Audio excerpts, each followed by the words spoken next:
Queridos, antes de iniciarmos o estudo da Palavra de Deus, queremos orar.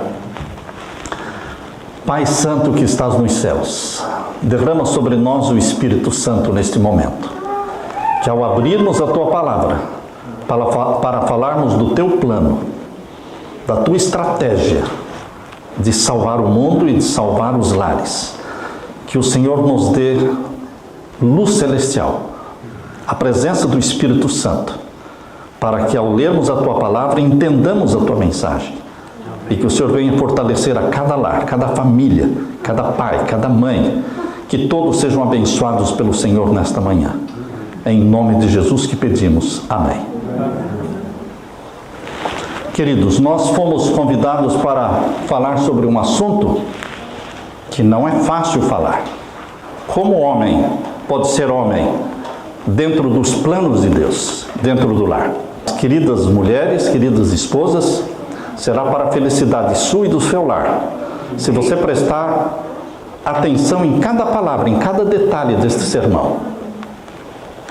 Vocês percebem que no mundo as mulheres estão ganhando terreno. Nas universidades, maioria, mulheres. Nos business, nos negócios, como empresárias, as mulheres estão crescendo e crescendo. Na política também. Queridos, nós não estamos em crise de mulheres. Nós não estamos em crise de mulheres, porque as mulheres estão no movimento ascendente. Louvado seja Deus. Mas nós não podemos dizer o mesmo dos homens. Os homens não estão num movimento ascendente, mas decrescente. Cada vez nós temos menos homens nas universidades, menos homens que são provedores dos seus lares, menos homens trabalhando fora, mais homens dentro de casa e mais mulheres fora de casa. Essa é a tendência do mercado.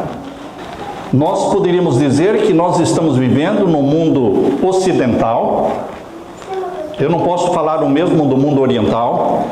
Eu não posso falar o mesmo dos judeus, ou dos árabes, ou dos islâmicos, ou dos chineses, ou dos japoneses. Não posso falar o mesmo. Mas especificamente no mundo ocidental, onde prevalece o cristianismo, em todas as áreas onde prevalece o cristianismo, o homem está em recuo. O homem está perdendo seu lugar, seu valor, seu propósito. E pense um pouquinho, por que é que está acontecendo isso? Exatamente nos países cristãos, que professam o cristianismo. Porque o plano de Deus, biblicamente, você que lê a Bíblia, você já pode ter percebido isso. Deus estabeleceu um plano de salvação do planeta Terra, um plano de salvação dos lares, em cima da liderança e da figura masculina. E alguém pode dizer, Deus é machista? Não, Deus não é machista. Mas Deus tinha que montar um plano. Deus tinha que ter uma estratégia para salvar o mundo. E escolheu o seu filho, unigênito. E para simbolizá-lo, escolheu um cordeiro. E escolheu os patriarcas como seus representantes. E se Deus tivesse escolhido Eva para ser a cabeça? E se Deus tivesse escolhido as mulheres para serem cabeças dos lares? Teria sido um plano divino?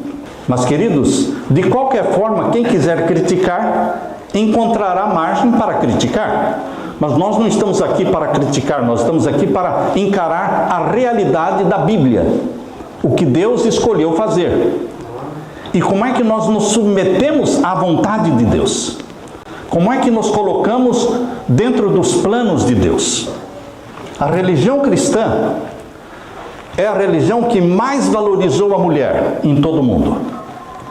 A religião cristã colocou a mulher no lugar dela.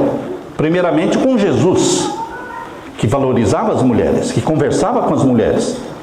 Porque até então um homem não conversava com uma mulher em público. Jesus conversava com as mulheres em público. As seguidoras de Jesus eram muitas.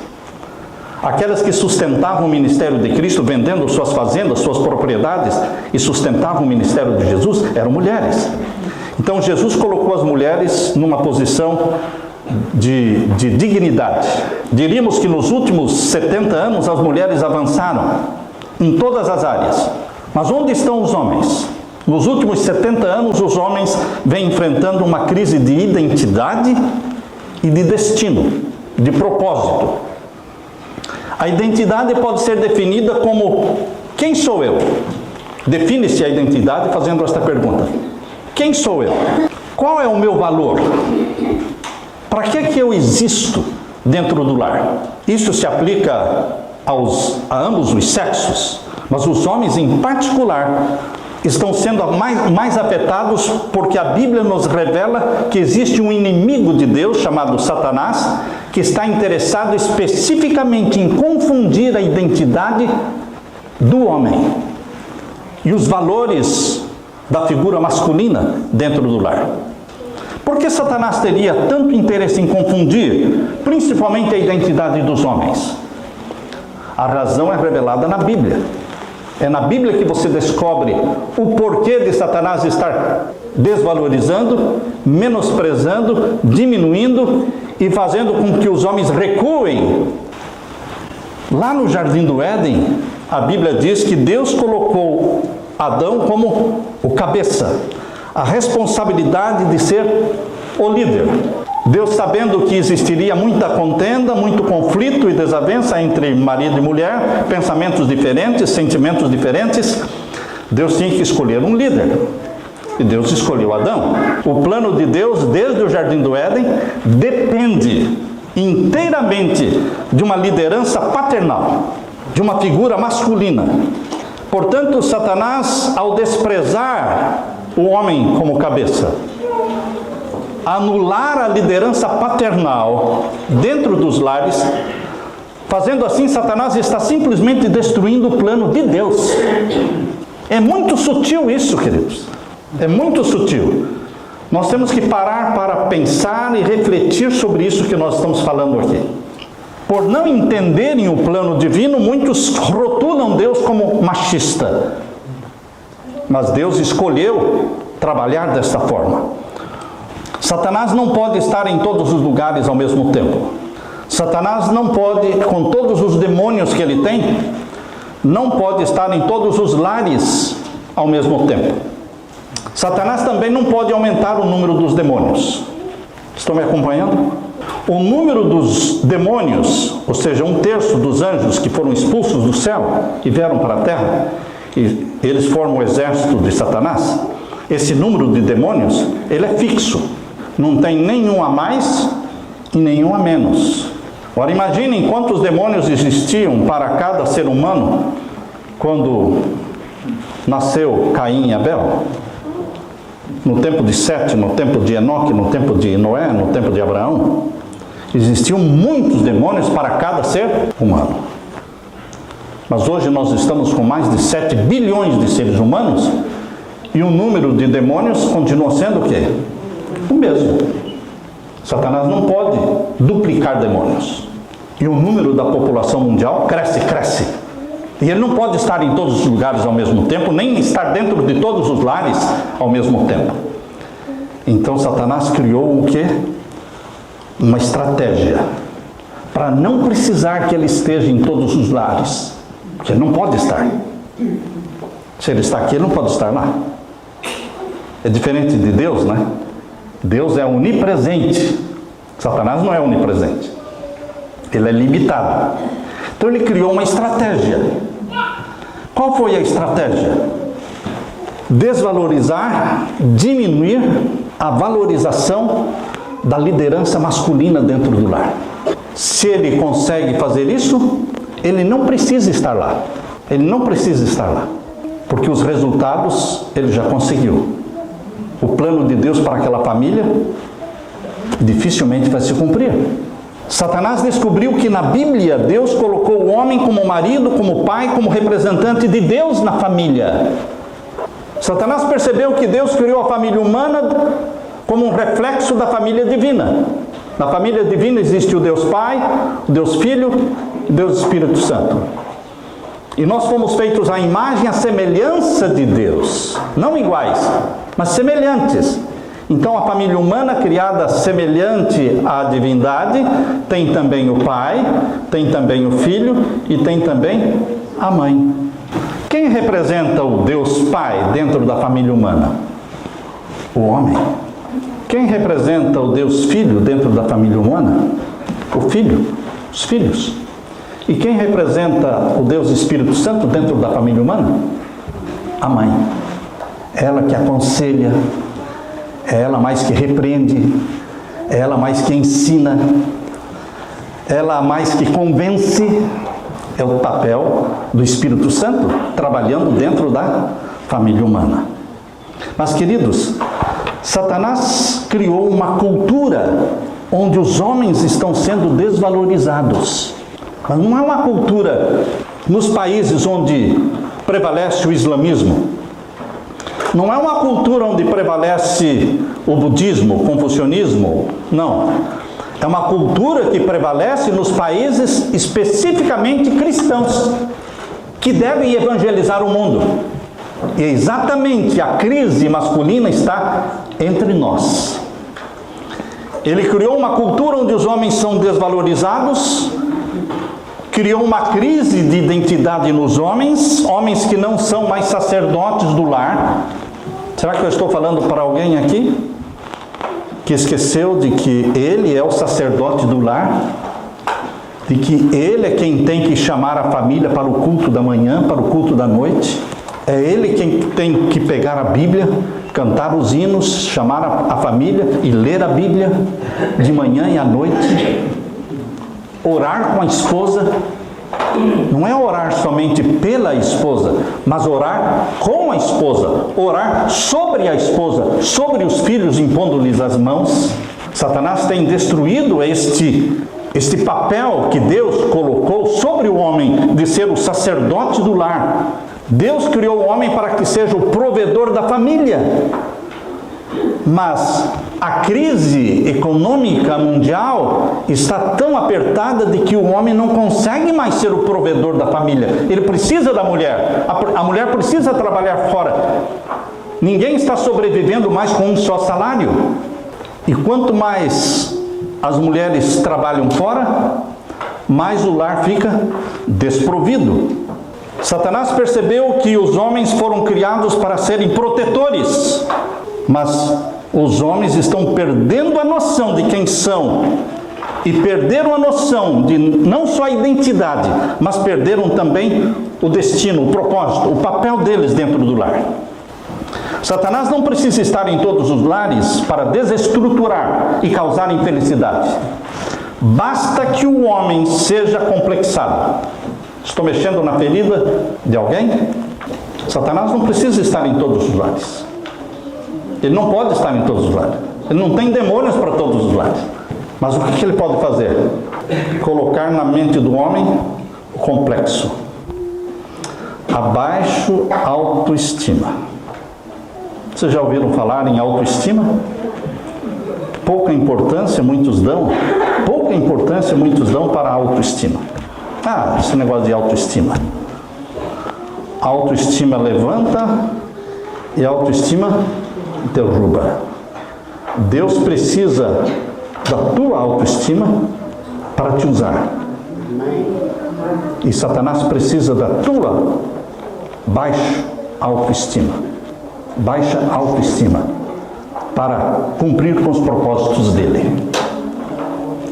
Um homem complexado, com a baixa autoestima, inconsciente do chamado divino para ser sacerdote da família, é tudo que Satanás precisa. A mensagem que Satanás sussurra no ouvido do homem, do pai, do marido, para destruir a sua identidade é mais ou menos assim. Vejam mais ou menos as palavras de Satanás. Você não tem valor nenhum. Tua mulher pode viver muito bem sem você. Tua família vai continuar sendo a mesma sem você. Você não faz falta. Você é um engano. Você não tem valor. Alguma coisa está errada com você, porque você não é ninguém. E nós temos cada vez mais homens que não lutam, que não estudam, que não se formam, que não se colocam bem no trabalho, que não têm um bom salário e que querem casar, mas não tem como casar. Porque se fosse para pagar o dote bíblico, porque a Bíblia exige que o homem pague um dote para se casar, mas até tiraram fora esse dote, porque ninguém ia casar, não é? Quem iria casar no mundo moderno? Então deixaram para lá, já que ninguém consegue cumprir, então vamos deixar de lado isso aí. Queridos, mas isso abriu as portas para que homens se casem, homens que não têm garra, homens que não provam que são homens. Porque no passado a pessoa tinha que provar que podia sustentar a família pagando um dote. Foi assim que Jacó mostrou para o seu sogro, trabalhou, ele não tinha dinheiro, mas ele teve garra. Ele mostrou que ele poderia trabalhar 7 anos, depois mais 7 anos. Quando eu namorava a Leila, um estudante pobre, não é? O pai da Leila costumava dizer: eu não estou com medo da Leila se casar com Samuel, porque eu sei que se o Samuel precisar sair por aí vendendo banana para sustentar a família, ele vai vender banana, porque ele é trabalhador. Queridos, esta garra está faltando. Esta garra de vencer ou morrer, Senhor, mas não fracassar. Quando eu tinha 17 anos, eu dizia nas minhas orações, e digo até hoje: ou a vitória ou a morte, Senhor, não me interessa mais nada. Eu só quero a vitória ou a morte. Antes morrer do que pecar. Repetia eu com 17 anos, e ainda continuo repetindo isso nas minhas orações. Antes morrer do que pecar. Queridos, Deus precisa de determinação na mente masculina, de salvar o lar, de prover o lar, de ser o sacerdote do lar. O que vocês acham que vai acontecer no lar e na vida de um homem que não tem mais a identidade do seu valor e o propósito de ser o sacerdote? Da mulher poder olhar para ele com respeito e admiração. É isso que um homem precisa dentro do lar. O homem não precisa tanto ser amado, não. Não é essa a maior necessidade do homem. Essa é a maior necessidade da mulher, se sentir amada. Mas a maior necessidade do homem é se sentir o quê? Admirado e respeitado. Este é o seu pai. Este é o meu marido. E é a mulher que constrói a autoestima do marido. Sabiam? Que é a mulher que constrói a autoestima do marido. Assim como também é o homem que constrói a autoestima da esposa. Quando a Leila e eu namorávamos, com 17 anos, começamos, né? Ela falou para mim depois, né, que ela tinha muitos complexos, baixa autoestima. E ela dizia: é você que está me ajudando a me autoafirmar, a sentir e conhecer os meus valores. Realmente, marido constrói a autoestima da esposa e a esposa constrói a autoestima do marido. Mas também pode o quê? Derrubar. Você não serve para nada. Não preciso de marido como você. Eu que tenho que fazer tudo. E com esta linguagem, queridos, o marido vai fazer cada vez menos. Cada vez menos. Saibam, queridas esposas, que quanto mais vocês fizerem, menos o marido vai fazer. Quanto mais dinheiro vocês investirem, mulheres, menos o marido vai investir. Conversando com uma empresária em Fortaleza, rica, ela dizia: eu não entendo, pastor, não entendo, meu casamento está em crise, mas eu comprei o meu carro, eu compro a minha roupa, eu compro o meu perfume. Quando eu saio com meu marido para um jantar, num restaurante, eu pago o meu jantar, mas está dando tudo errado na minha casa. Eu não sou valorizada. Esse é o problema. Deixe que ele pague o seu carro. Deixe que ele pague a gasolina do seu carro. Deixe que ele pague o seu jantar, por favor. Deixa que seja mulher, seja dependente. Faça a sua poupança, tenha a sua poupança, não tem problema. Mas deixa que ele invista dinheiro em você. Porque onde estiver o dinheiro, ali estará o coração. Quanto de dinheiro o teu marido investe em você? Nenhum. Então o coração dele não está em você. Jesus disse: onde estiver o dinheiro, ali estará o coração. Faça o teu homem, querida esposa, faça o teu homem se sentir homem, cabeça, líder. Mesmo que você não precise consultá-lo, consulte. Mesmo que você saiba discernir qual é o melhor negócio a fazer, mas consulte-o. Deixe que ele participe das decisões para que ele se sinta como cabeça, como líder. Eu me lembro quando criança, minha mãe era muito independente, muito trabalhadora, meu pai também muito trabalhador, mas minha mãe tinha muitas ideias e muita determinação, muita garra, e meu pai era mais tímido. E minha mãe ia na loja e comprava mesas, cadeiras e geladeira e trazia e colocava. Ele nem estava sabendo, porque ela comprava com o dinheiro dela, mas eu me lembro, menino, eu ficava chateado com isso. Eu dizia para ela: a senhora não pode ficar comprando sem falar com o pai. Para que eu tenho que falar com o pai? Não é ele que vai pagar, sou eu. Percebem, queridos? Não é porque você vai pagar com o seu dinheiro que você não deve o quê? Consultar, não são uma só carne. Então você valoriza o marido que tem. E diante dos outros, deixe que diante dos outros eles pensem que foi uma iniciativa dele, porque você constrói autoestima. Lá quando você lê Provérbios capítulo 31, veja lá como a mulher sábia edifica a reputação do marido diante. A alegria dela é ver que o marido é respeitado na sociedade. Está lá em Provérbios 31. É você que constrói isso aí. Desde o princípio, Deus responsabilizou o homem por tudo o que acontecia no lar. Deus não culpou Eva pela entrada do pecado. Deveria ter culpado Eva, porque ela foi quem comeu o fruto primeiro. Mas Deus, desde o princípio, mostrou que no plano divino, o homem responde. O homem responde pelo lar e pelas decisões. Deus falou com Adão, Deus falou com Sete, Deus falou com Enoque, Deus falou com Matusalém, falou com Noé, falou com Abraão, falou com Isaac, falou com Jacó. Porque Deus construiu um plano em cima da liderança paternal. Veja o que Deus fez para fortalecer a autoestima de um Jacó. Abra sua Bíblia em Isaías 43.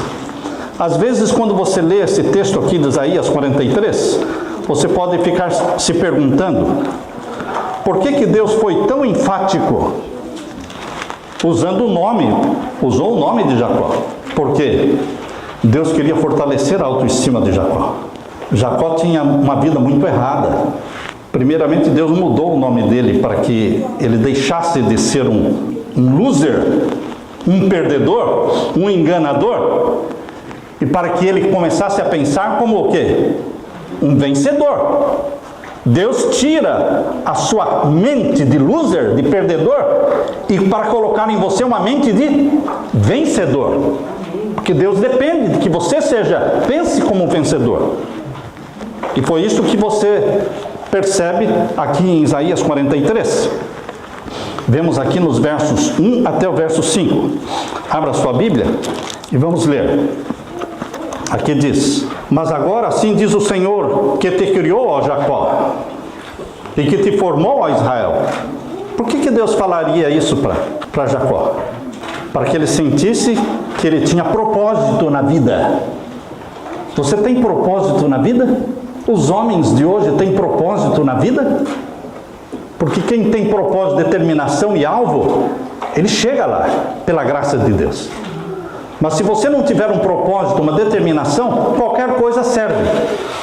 Aonde você chegar estará bom. Você não tinha propósito nenhum. Mas agora, assim diz o Senhor, que te criou, ó Jacó, e que te formou, ó Israel. Não temas, porque eu te remi, chamei-te pelo teu nome, tu és meu. Isso aqui fortaleceu a autoestima de Jacó ou não? Ah, muito, muito. Tira o nome do Jacó aqui, coloca o teu nome. Como é que eu me sentiria colocando o nome nosso aqui? tirar o nome de Jacó, colocar o nome de Samuel, não é? Mas agora, assim diz o Senhor que te criou, ó Samuel, e que te formou, ó Samuel. Não temas, porque eu te remi, chamei-te pelo teu nome. Tu és meu. Ah, queridos, isso traz para você uma convicção, uma determinação, uma garra, uma certeza que nada o bloqueará, porque você sabe quem você é. Você é filho de Deus. Você foi gerado pelo Espírito Santo. Jesus foi gerado pelo Espírito Santo no ventre de Maria, mas você também, ou com 20, ou com 18 anos, ou com 30 anos, você também foi gerado pelo Espírito Santo um dia. Amém? Amém. Você também tem que ter essa convicção. Eu fui gerado pelo Espírito Santo. Eu sou filho de Deus. Eu sou filha de Deus. Eu tenho a natureza santa de Jesus, porque o Espírito Santo gerou isso em mim. E agora o verso 2. Quando passares pelas águas, estarei contigo, e quando pelos rios, eles não te submergirão. Quando passares pelo fogo, não te queimarás, nem a chama arderá em ti. Por que Deus usaria palavras tão fortes, com tanta certeza, se não fosse para fortalecer a autoestima de Jacó? A tua, a minha. Deus faz questão de nos colocar para cima, enquanto Satanás faz questão de nos colocar para baixo, de nos diminuir. Você não presta, você é um zero à esquerda. O que você fez na vida até hoje? Hein? Tua vida é um fracasso. Veja o teu lar. Veja quanto você ganha. Querido, Satanás usa tudo o que ele pode para diminuir, para desvalorizar, para reduzir, para complexar, e muitos se deixam viver no complexo. E agora Jesus Cristo quer levantar a sua autoestima. Veja agora o verso 3. Porque eu sou o Senhor teu Deus. Eu sou o teu. Vejam o relacionamento de pai e filho, não é? Eu sou o Senhor teu Deus, o Santo de Israel, o teu Salvador. Dei o Egito por teu resgate, a Etiópia e Seba por ti. Enquanto foste precioso aos meus olhos, também foste glorificado. Eu te amei, pelo que dei os homens por ti e os povos pela tua alma. Queridos, estas palavras de Deus fortalecem a nossa autoestima. Deus constrói nossa identidade. Deus mostra o nosso destino, o nosso rumo, o nosso propósito dentro de casa, dentro do nosso lar. Satanás quer que os pais não tenham autoridade nenhuma dentro de casa. Ele fala uma coisa, a mulher fala outra, e o que ela falou prevalece. E o pai fala para os filhos: mas eu não falei para você não fazer isso? Mas a mamãe deixou. Mães, não se deixem usar no sentido de desvalorizar o homem. Nenhum homem deve se deixar levar por Satanás para desvalorizar a mãe. Satanás quer realmente acabar, destruir a autoimagem, a figura do pai, a figura da mãe, porque afinal de contas o pai representa o Deus Pai e a mãe representa o Espírito Santo dentro da família. Se os dois estiverem em desavença, um diminuindo o outro, se destrói. A família deixa de ser um reflexo e uma semelhança da família divina. O cristianismo é a única religião do mundo construída em cima desse princípio da liderança do homem. E muitos perguntam: por que Deus fez isso? Existem coisas na Bíblia que são declaradas, mas não são explicadas. Deus não diz por que Ele fez isso. Deus simplesmente fez. E Deus não é democrata? Não. Quero dizer para os democratas que Deus não é democrata. Nunca foi. Você não vai nunca encontrar algo na Bíblia parecido com: escuta, eu estou planejando criar o planeta Terra, eu estou pensando em colocar o 7º dia como dia de guarda. O que você acha?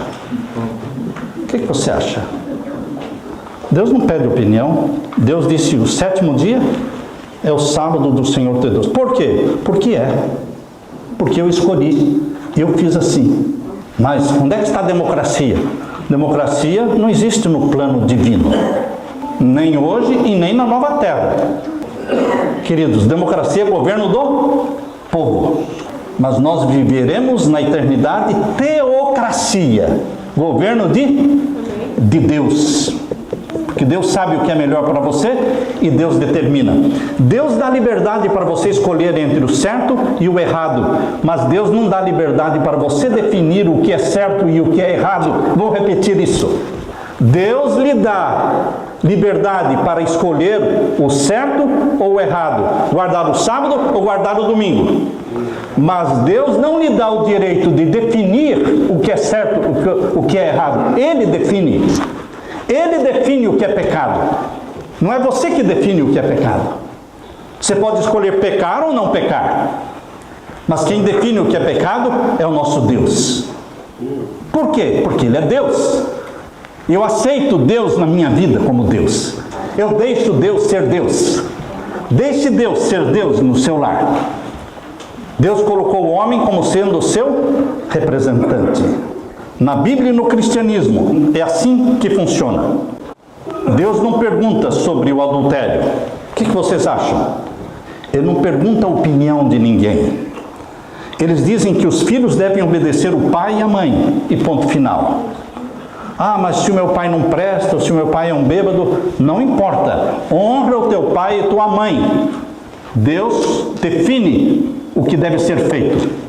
Foi assim que o Deus sábio, que nunca erra, foi assim que o Deus bondoso, que nunca nega bênçãos para os seus filhos, foi assim que ele determinou a responsabilidade da liderança masculina dentro do lar. Muitos gostam do que Deus faz e outros ficam revoltados com o que Deus faz, mas é assim mesmo. Você goste ou não goste, Deus é assim e Ele não muda.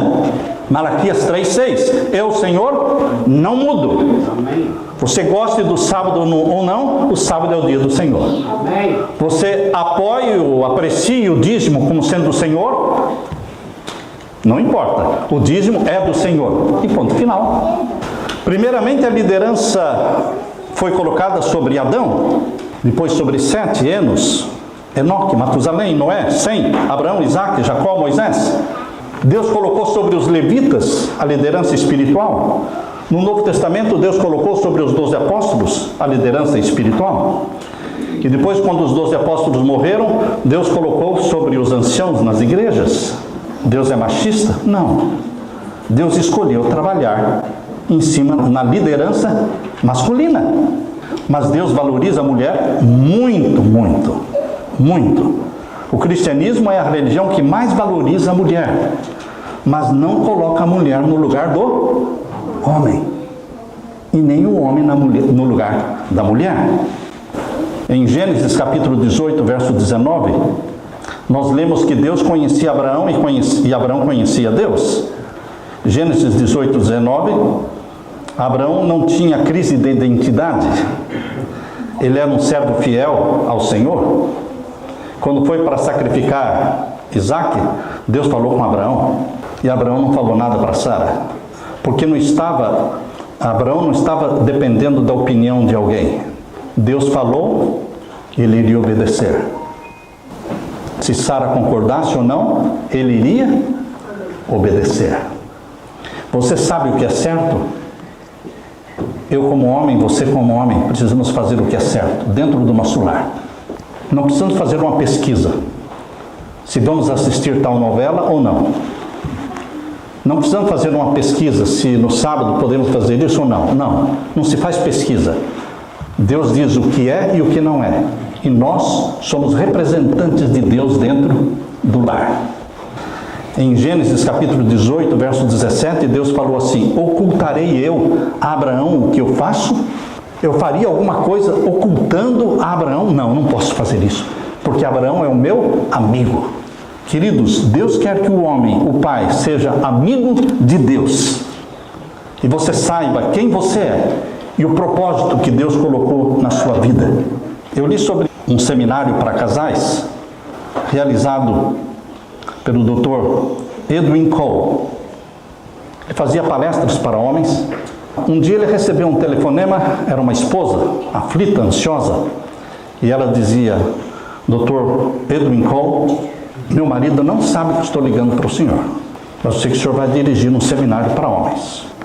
É com muito temor e tremor que estou ligando para o senhor. Não fale para o meu marido que eu liguei. Mas eu sei que o senhor faz palestras para homens. Eu já assisti a alguma palestra sua. Acho que sua mensagem fala poderosamente ao coração dos homens. E eu queria que dissesse para eles que o que nós mulheres pensamos. Eu não poderia conversar isso com o pastor da minha igreja, porque ficaria muito chato. A gente está se encontrando toda semana na igreja. Eu não gostaria de abrir isso para o pastor da minha igreja. Por isso estou ligando para o senhor. Meu marido, ele é um bom crente. Não perde nenhum culto da igreja. Raramente chega atrasado. Ambos trabalhamos na igreja. Eu sou professora da escola dominical e ele é um introdutor. Ele me ajuda. Somos crentes e amamos a Deus. Somos casados há muitos anos. E meu marido nunca conversou sobre as coisas espirituais dentro de casa. Conversamos sobre tudo, mas ele nunca disse uma palavra sequer sobre as coisas de Deus. A primeira vez que o meu marido orou em voz alta, na minha presença, nós já estávamos casados há 15 anos. E só orou porque eu estava doente e eu pedi para que ele orasse por mim. Ele é muito cuidadoso comigo, faz tudo por mim. Fico até com um sentimento de culpa de falar dele pelas costas. Mas eu estou me sentindo muito sozinha. Já não sei o que fazer. Sinto um vazio na minha vida pelo fato dele não tomar a iniciativa de orar e falar das coisas espirituais. Quando os nossos filhos estavam em casa, eu ainda tinha com quem ler a Bíblia e orar com os meus filhos.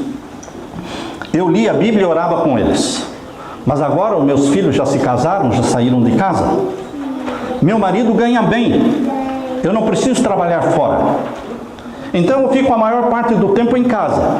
Estou me sentindo sozinho e não é só porque os filhos estão criados. É porque o meu marido não assume a liderança espiritual dentro de casa. Por favor, Dr. Cole, fale aos homens. Onde o senhor for pregar, fale aos homens que nós mulheres queremos que os homens, maridos, assumam a liderança do lar em todos os aspectos, principalmente nessa questão de orar e estudar a palavra de Deus. Se ele se dispusesse a mudar e assumir a liderança, eu o amaria mais ainda. Por favor, não me entenda mal. Não é que eu não ame o meu marido, eu o amo, mas é que desejo demais. Eu desejo muito que ele assuma essa posição de liderança masculina dentro do lar. Não quero tomar a iniciativa. Não seria certo. Sei que muitas mulheres o fazem, mas não acho isso certo. Muito obrigada pela sua atenção. E por favor, diga aos homens que nós queremos que eles sejam homens. Queridos, nós precisamos convocar a esposa e os filhos para orar, para cantar, para ler a Bíblia, para fazer o culto de manhã, para fazer o culto à noite. Nós precisamos orar com nossas esposas.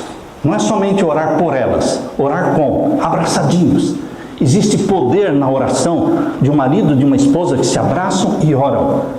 Ele orando por ela, como sacerdote do lar, liberando bênçãos para a família. Deus investiu o homem de autoridade para liberar bênçãos para a esposa, liberar bênçãos para os filhos. Seja você, homem, um liberador das bênçãos de Deus no lar. Que Deus te abençoe, que Deus te derrame sobre você o Espírito Santo. E que homens e mulheres, maridos e esposas juntos, em Cristo Jesus, preparemos nosso lar para a volta de Jesus. Amém? Amém. Deus seja louvado.